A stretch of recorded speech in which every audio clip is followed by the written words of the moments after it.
হুমকি কাণ্ডে পুরী থেকে দ্রুত তৃণমূল বিধায়ক দিলীপ মণ্ডলকে আজকে আলিপুর আদালতে পেশ করা হবে। কথা বলবো গৌতম মণ্ডল, আমাদের প্রতিনিধি রয়েছেন আমাদের সঙ্গে। গৌতম, গত পরশু এই দিলীপ মণ্ডলকে প্রথমে বেঙ্গল এসটিএফ ওড়িশা পুলিশের সাহায্যে আটক করে, পরে তাকে গ্রেফতার করা হয়। কখন তাকে নিয়ে আসা হলো বিষ্ণুপুর থানায় এবং আজ কখন পেশ করা হবে আলিপুর আদালতে?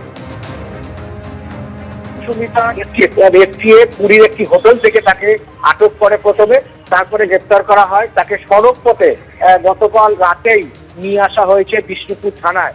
বিষ্ণুপুর থানায় নিয়ে আসার আগে তাকে আমতলা গ্রামীণ হাসপাতালে তার স্বাস্থ্য পরীক্ষা করা হয় এবং রাত 2টো নাগাদ তাকে বিষ্ণুপুর থানায় নিয়ে আসা হয়। এবং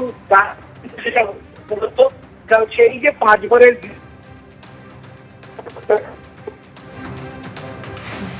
যোগাযোগ বিচ্ছিন্ন হয়ে গিয়েছে আমাদের প্রতিনিধি গৌতম মণ্ডলের সঙ্গে।